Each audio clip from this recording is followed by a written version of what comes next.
Hi, I'm Dennis Washington from Cross Digital and CrossDig.com with your weekly pep talk, No Excuses. As I mentioned to you, I've been studying with our juniors and seniors at our church about the concept of while you're away from home, kind of giving them a few Bible examples of people that in the Bible that were challenged once they left home, whether voluntarily or involuntarily, and how they dealt with those challenges. Some really good examples. One of the ones we recently studied was Aquila and Priscilla. In the book of Acts, it talks about how they got run out of Rome. They eventually met up with the Apostle Paul, and from there made their way to Ephesus, where they not only made tents for a living, but they also were evangelists. And they talked to a lot of people about that, including some people, like in the book there, it talked about Apollos, who had been baptized by John the Baptist, and was great about telling people about his conversion. But he was leaving out the story of Jesus in that. It was only a partial story. And as it points out in the Bible, Aquila and Priscilla pointed that out to him. Said, hey, you're leaving out a part of this point of the story, the most important part of the story of Jesus. And he realized, oh, you're right. I need to correct that. And it got me to thinking about the way we live our lives. You know, making excuses. It's really easy to make excuses about not evangelizing to people, or if we do, only picking certain people.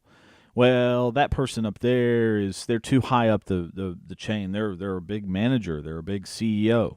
You know, I'm just a little employee here. I can't talk about my faith with other people. I can't talk about my faith with anybody except maybe just my close friends and family. Well, that's not what it says in the Bible. In Mark 16, it says, go into all the world, teach all people.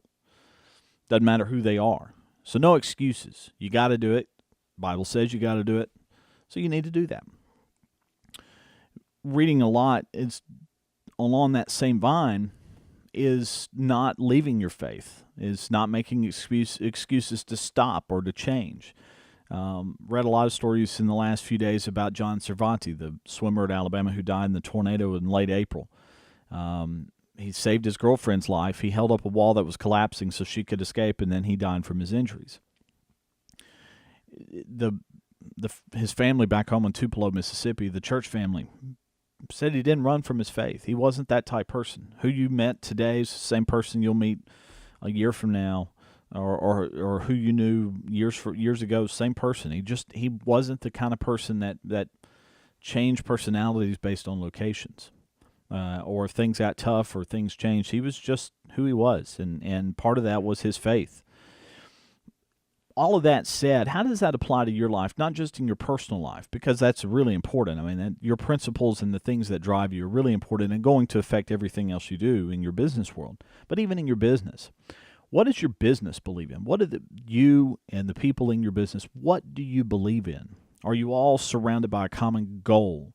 Do you have a core group of principles that govern your business, that no matter what happens, good or bad, this is what we believe in, that this is what we believe we must do to be successful, and just focused on that, but not running from that? That's one of the keys to having a strong long-term success strategy for your business and even in your life, is having that core group of principles and following those, not fleeing from them, not running away from them, but being very focused in what you do. Think about that as you go through today. As you head off to work today or work tomorrow, whatever the case may be, think about what you and your fellow employees are focused on. Is everybody focused on the same page? If you're not, you should be, because it'll be impossible to ever get things done and grow your business if you're not focused that way. No excuses. Don't make any excuses about why you can't do that today or why you're not important enough to do it. If it's important, if it's dramatically important to the future success of your business, no excuses. Make it happen. Get out there and do it, and in the end, you'll have a lot of fun doing it as well if everybody's on board. It'll be fantastic. I'm Dennis Washington with this week's weekly pep talk, No Excuses, from Cross Digital and CrossDig.com.